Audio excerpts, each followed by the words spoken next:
For today's 3 recipes, we are going to start with a gorgeous velvety pumpkin soup, followed by a roasted rack of lamb with a pumpkin puree, and then to finish with none other than a spiced pumpkin pie for dessert. So let's jump straight in and prepare the ingredients for our soup.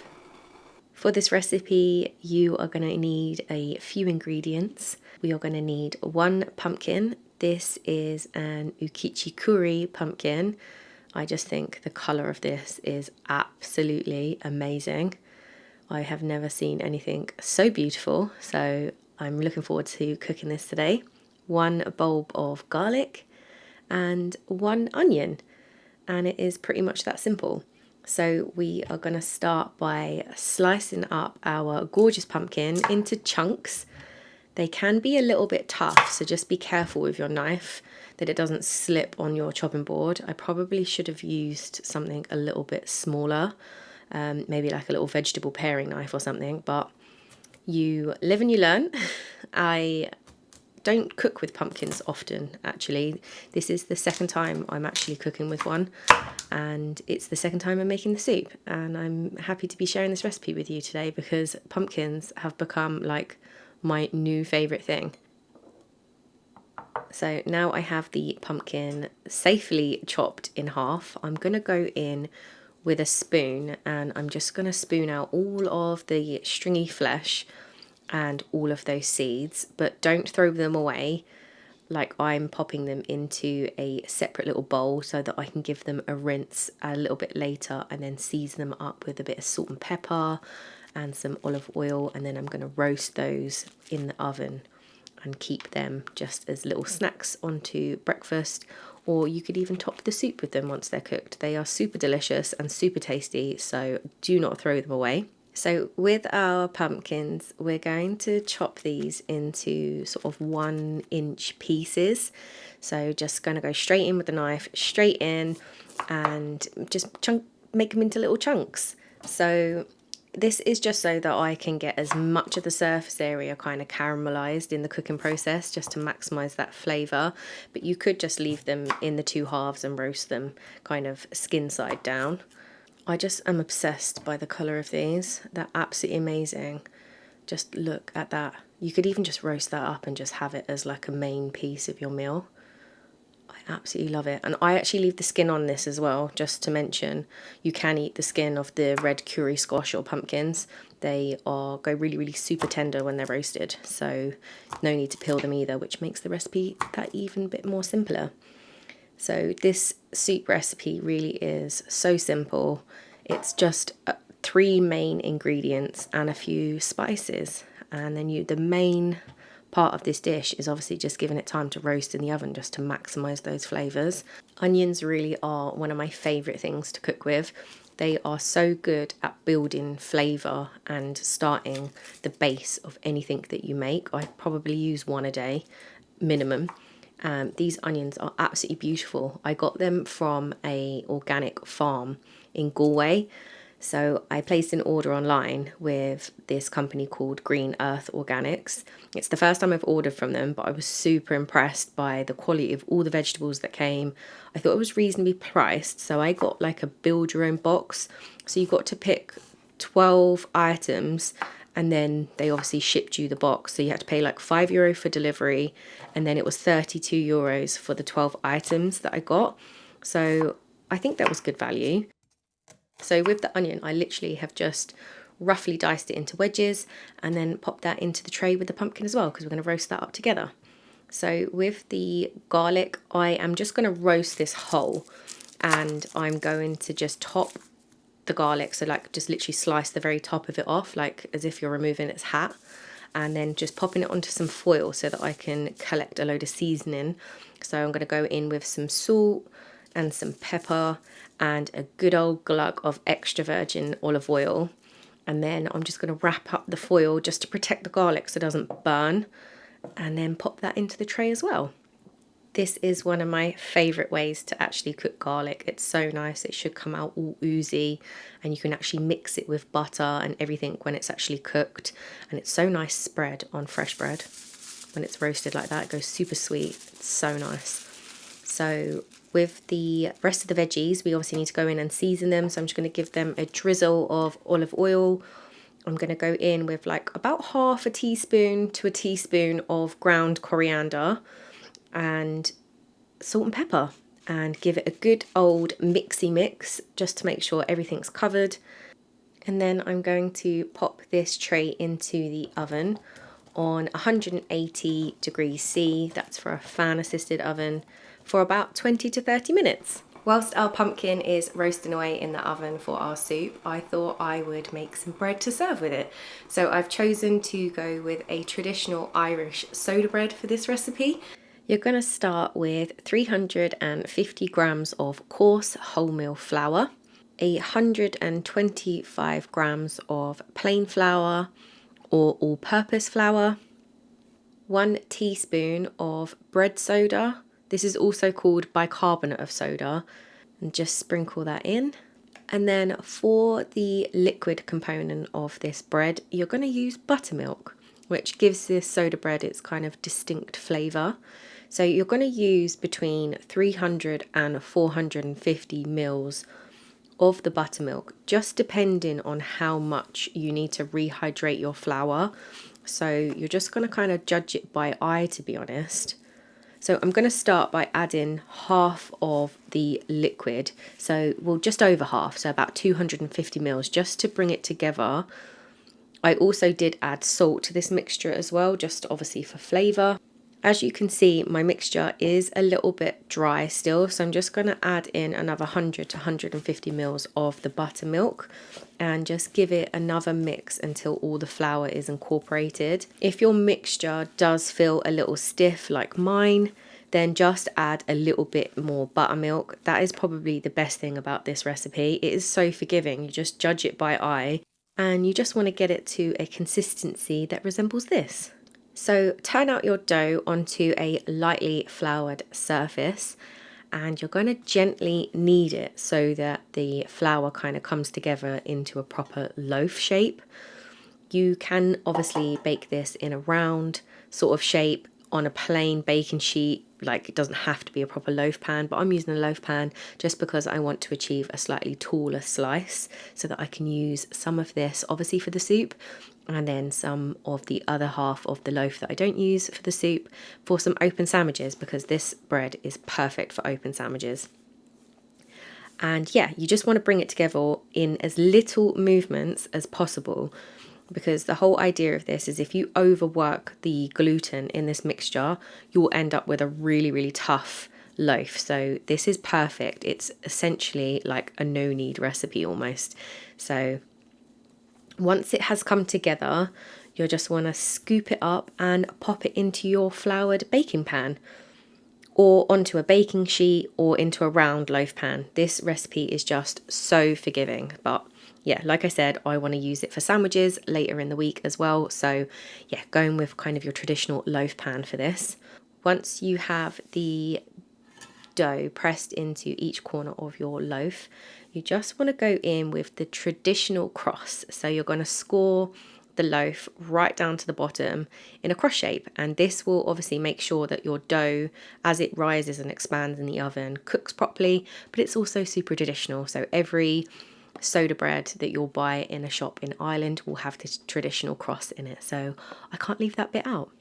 And then you're going to pop this into your oven on 200 degrees for about 40 minutes. I'm actually using homemade chicken stock that I made earlier this morning. So I roasted down a load of chicken bones, popped in some water and put it in my pressure cooker and cooked it down for about an hour. You could obviously flavour up this with onions and garlic and all that kind of stuff, but I actually plan to share some of this with Rue. She absolutely loves chicken broth, so I kept all of the toxic stuff for dogs out of this stock. But yes, absolutely, go ahead and pop in some onions and garlic just to give it that little bit of boost of flavour. Whilst the bread's cooking, I have actually removed my roasted pumpkin mixture from the oven, and it's looking absolutely amazing. So I'm just unwrapping the garlic here. This is actually still really, really hot. The smell off of that garlic is amazing. You can see the tops of it has caramelized and it just looks wonderful. So we are going to go in and pop all of this mixture into the blender, and we're going to mix it up into an absolutely beautiful creamy soup. So just pop it all in.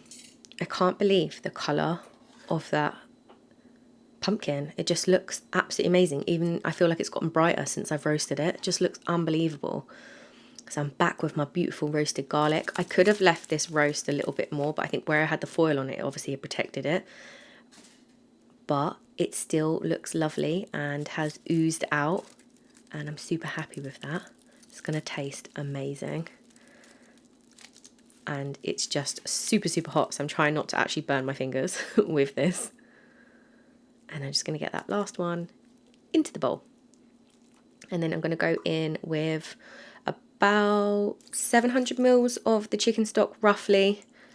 And I'm going to go in with 3 tablespoons of mascarpone. You could also use double cream for this, but I just feel like mascarpone just gives it that little bit more luxurious, velvety sort of like texture and taste. So I'm using mascarpone, but absolutely go in with like 100 to 200 mils of double cream and it will be amazing. But yeah, just do it by consistency. Like obviously this one is going to be kind of not so thick, so it's going to be kind of a loose sort of soup, which is super nice, that I like, but adjust it to your flavourings and what it is that you like. So if you like a really thick soup, then just reduce the stock quantities or use a little bit less cream if that's what you're using, and then it'll be slightly thicker for you. I don't usually say this, but if you aren't already and you are enjoying this video, please make sure to hit the subscribe button. It really helps the channel out more than you know, and it is the best way to support me.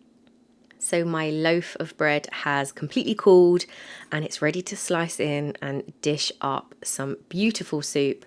This is like the perfect thing to obviously have like midweek.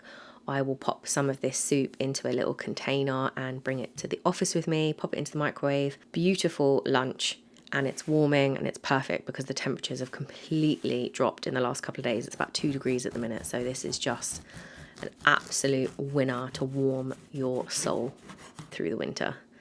And this bread looks unbelievable. I cannot wait to eat this. It looks so yummy. So I've just drizzled mine there with a little bit of olive oil, a sprinkle of ground coriander on top and some parsley, and I have served it with the bread that we baked and some butter. And I have probably the same amount left over, so this produced about 4 portions. I quite like my food, so my portion sizes are probably a little bit too big, but yeah, about 4 portions, and I have loads of stock left over, and yeah, this will do us for another lunch as well. The next recipe we are going to make is our roasted rack of lamb with pumpkin puree. I am beyond excited to actually try this recipe because I get to cook with a Crown Prince pumpkin. I've never tried one before, but they are supposed to be the holy grail of pumpkins and supposed to be the best tasting one out there on the market. So I'm really looking forward to giving this one a go. For this next recipe, we are going in with this absolutely massive pumpkin. This is a Crown Prince, and I got this from Green Earth Organics as well. This was an addition to my 12 item box, so I paid extra for this. I think it was about €4.50 for this, but I am so excited to start cooking with this, and I cannot wait to see what it tastes like. I have become a little bit obsessed with pumpkins, and I think the tiny garden is probably going to be the tiny pumpkin patch next year, because what I want to do is fill every inch of the garden so that I can make as many pumpkins as I can, or grow as many pumpkins as I can.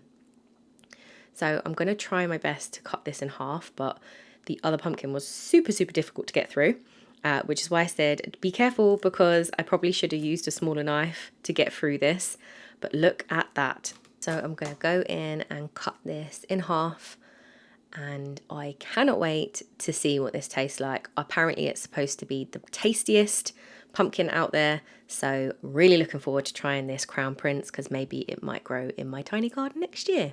But look at the colour of that. It's got the most beautiful orange inside, really, really thick layer of like obviously meaty pumpkin in there, and the most gorgeous sort of like grey green outside.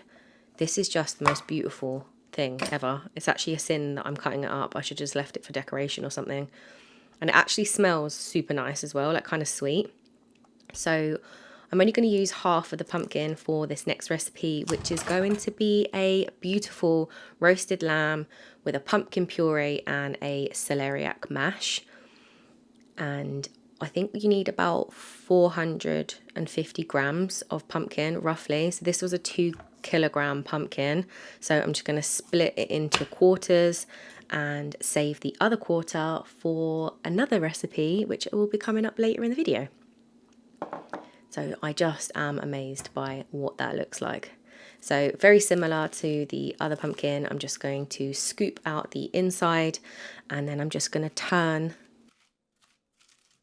kind of meat side down so the skin side is up. And then I'm just going to roast these in the oven for about 40 minutes roughly on about 180.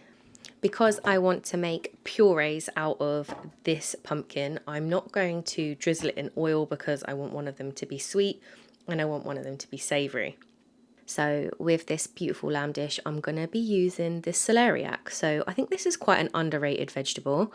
Like, it looks really gnarly and it looks like not the most beautiful vegetable in the vegetable garden, but the smell off of this is just something else. It's kind of spicy, kind of nutty.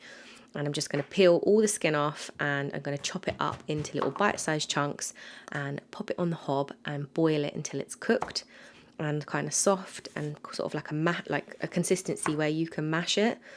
And yeah, just going to have that as a little side. I think it will complement and balance the sweetness of the pumpkin quite well. And I've just pulled out my beautiful rack of lamb from the fridge just so I can bring it up to room temperature before I cook it. But I thought I'd show you guys how gorgeous this little rack of lamb is that I got from the butcher this morning. And I cannot wait to try this. So he scored obviously the bone for me, so when it cooks that bit should completely like fall out once it's cooked. So I like my meat quite rare, so I'm going to plan to cook this on about 180 for about 40 minutes and it should be beautiful, tender and a little bit pink in there. I have taken our Crown Prince pumpkins out of the oven and you can see they are still super duper hot, so I'm just going to use a spoon and scoop out what I can and try not to obviously burn my fingers. And I'm going to pop everything into my blender because for this recipe with the lamb, I'm going to be making like a savoury puree. So it's a really, really simple recipe. Obviously your roasted pumpkin, a few little pats of butter, some mascarpone just to make it that little bit creamy, salt and pepper, and a little bit of grated nutmeg. And I'm just going to whiz this up on the puree function on my blender. This is a Sage Whiz Pro that I'm using. I absolutely love this. I've only had it for about maybe 6 months. I bought it initially for smoothies and things, but I'm finding I use it actually a lot more than your typical food processor. I use this for so many things. Maybe it's just because it's kind of soup season at the minute that I feel like I'm using it. But it creates the most amazing purees and textured things. And once it's done and whizzed up, I'm just going to place it onto a tray. Look at the colour of that. So I'm going to spoon the puree onto a plate and I want this to be like the hero of the dish. So I'm going to go in with like quite a lot of this pumpkin and I'm just going to use it as like a bed for everything else to go on top. I think the colour is absolutely amazing. It smells super, super nice and I think the texture is absolutely beautiful. It's so creamy, it's not watery or anything, so like has really exceeded expectations in terms of how I thought the fresh puree was going to turn out. So I'm just spooning it around my plate just to make it a little bit fancy. I feel like this recipe is perfect if you have like a little date night, somebody you want to impress in your life, or you know, you have like a little celebration or a birthday. And I'm just going to go in and carve it up and we're nearly ready to serve. So I cooked this for 40 minutes exactly and I'm ready to plate up everything. So I'm just going to pop on some celeriac mash onto my plate.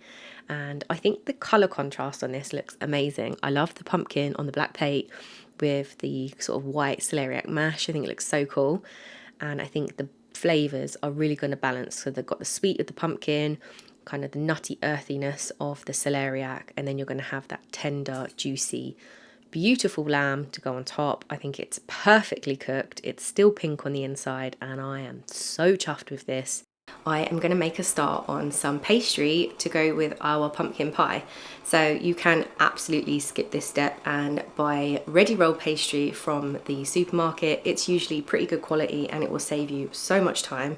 But I'm on like a little journey to kind of like up my cooking game and develop my cooking skills a little bit. So I'm just trying to make as much stuff from scratch and practice and practice and practice so that I can make like the best sort of pastries.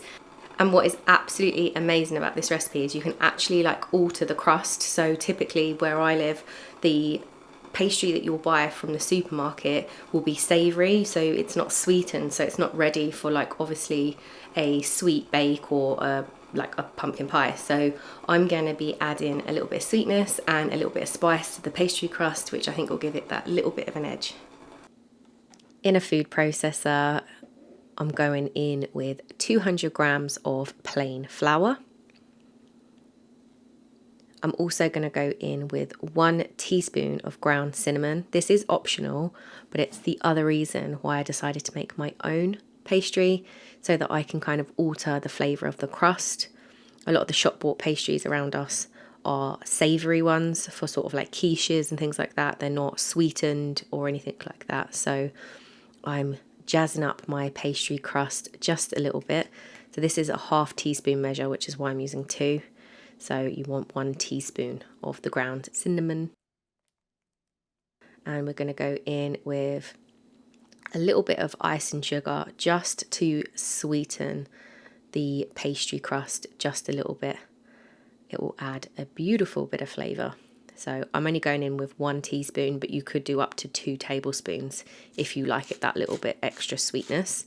And just a little touch of salt. And then just mix that up just so everything is evenly distributed. And then you want to go in with some ice cold butter. So I have chopped this and had it in the freezer for about 10-15 minutes just to make sure it's ice cold as I can get. That seems to be the key with pastry. You want to work with the coldest butter. As you can see, it's sort of frozen to my plate, but I'm just trying to make sure everything is as cold as possible, because that is the best thing when you're trying to make short crust pastry. So I'm just going to give this a quick whiz, not too much, but I'm just going to do it until it sort of makes like a sandy sort of texture. Just pulsing it there, just so it kind of cuts through the flour and distributes it. I used to make it by hand, and I find the food processor so much easier to use. So just show you the texture there. It's kind of a bit like wet sand. And then we're just going to add a small bit of water just to bring this mixture together. So obviously it depends on how much you need to rehydrate your flour, but I'm just going to go in with 5 tablespoons of really cold water and mix that together. And then you want to do it until your mixture, when you kind of clump it together with your hand, that it stays into that shape, it doesn't crumble apart. If your mixture is crumbling apart, then you need to go in with maybe 1 or 2 extra tablespoons of water, but just go easy with it. It's easier to add more water than to try and dry out your mixture if you've added too much to start with. So it's better to kind of err on the side of caution. And as you can see there, as I kind of squish it together in my hands, it kind of stays in its shape. So I'm not going to add any more water to this mixture. It's pretty much ready to go. You want to turn out your pastry mixture onto a lightly floured surface, and you're going to just gently knead this mixture until it comes together. It might still be a little bit crumbly, but that is what's going to make this so flaky when we bake it. So I'm just going to gently bring it together until it forms a dough. And then if it sticks to the surface, just dust it with a little bit more flour, and then those bits of butter that are super, super cold throughout this mixture is what's going to give it the flakiness when it bakes. So you want it to be super, super cold. So I'm going to pop this into a little bit of cling film and then pop it into the fridge for a minimum of 2 hours. You can, of course, make this the night before or a few days before. It will keep in the fridge up to a week before you need to actually bake it. And the colder it is, the better. So before we shape this into kind of when we roll it out, it needs to be super cool. So I'm just going to pop it in the fridge for 2 hours. After 2 hours, I rolled out my pastry and popped it into a little pie dish. So I'm using like a rectangle shaped dish, but you can use whatever dish you have on hand. I've had this in the fridge. You can see obviously the pastry has kind of stiffened up a little bit. You could do like a fancy decoration around the outside. It's definitely something that I need to get better at. But I'm just going to get this into the oven and blind bake it. So I'm just going to use a fork to create a load of little holes all on the base of the pastry and up the sides of the pastry, and pop this into the oven on a blind bake on 190 for about 15 minutes. I'm going to be using baking beans for mine. So I'm going to put a layer of parchment paper down first and then pop my baking beans on top of that. Whilst the pastry is blind baking, I'm going to make a start on the pumpkin pie filling. So I have obviously the other quarter of the pumpkin that I roasted alongside the pumpkin that I used for the lamb. And I'm just going to do something very, very similar. I'm just going to pop it into my blender so that I can make a puree, but I'm obviously going to flavour this one different to how we did for the lamb, savoury type pumpkin puree. So this is going to be a beautiful, sweet, sweet filling. I can actually smell the pumpkin already, and it actually smells super sweet already. So I absolutely cannot wait to tuck into this and just see what it tastes like. Whilst that's blind baking, we're going to go and make our filling. So we're going to go in with our pumpkin puree, 180 grams of caster sugar, 3 eggs, 200 mils of double cream, and I'm going to give this a little bit of a mix just so everything's incorporated before we add our beautiful spices. So you can pretty much add any spice to this, but I'm going to go with some mixed spice and some ground ginger, half a teaspoon of each, and then also 1.5 teaspoons of ground cinnamon, and that is pretty much it. I'm just going to prepare a little egg wash. This is to coat the bottom of the pastry when it comes out of the oven from blind baking. So what I plan to do is obviously remove the baking parchment with the baking beans and then use this little egg mixture and just paint it across the very bottom of the pastry. This is just to create a barrier so that when the mixture goes in, it makes sure that there isn't kind of a soggy crust on this. This mixture is obviously really, really liquidy, which is why we are par baking our pastry case. So removing the baking beans, paint on the egg mixture to the bottom, and then once this is fully coated on the very bottom, we're going to pop this back into the oven just as it is for a further 5 minutes. After the additional 5 minutes, your pastry should look something similar to this.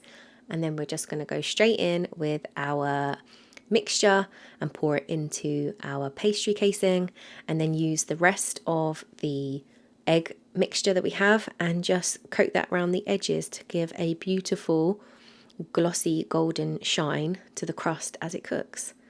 I am so looking forward to this. It smells amazing, and I absolutely love the idea of adding the cinnamon to the pastry. I think it gives it such a beautiful colour.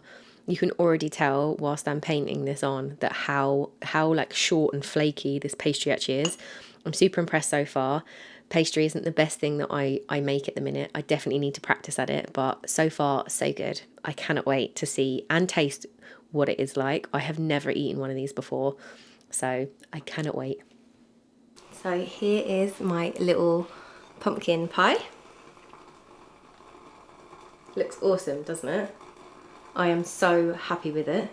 It looks great, and the pastry is just so short Obviously that is a massive, massive piece of pumpkin pie, but it tastes absolutely amazing. Half of it's already gone. The only thing I would say is it's a little bit, or slightly, ever so slightly eggy. Now I've never had pumpkin pie before, so I don't know if that's what it's supposed to taste like, or was it because I used 3 eggs? Because some of the recipes that I was looking at said only 2 eggs and some said 3, but I used 3 large eggs, so that might be why.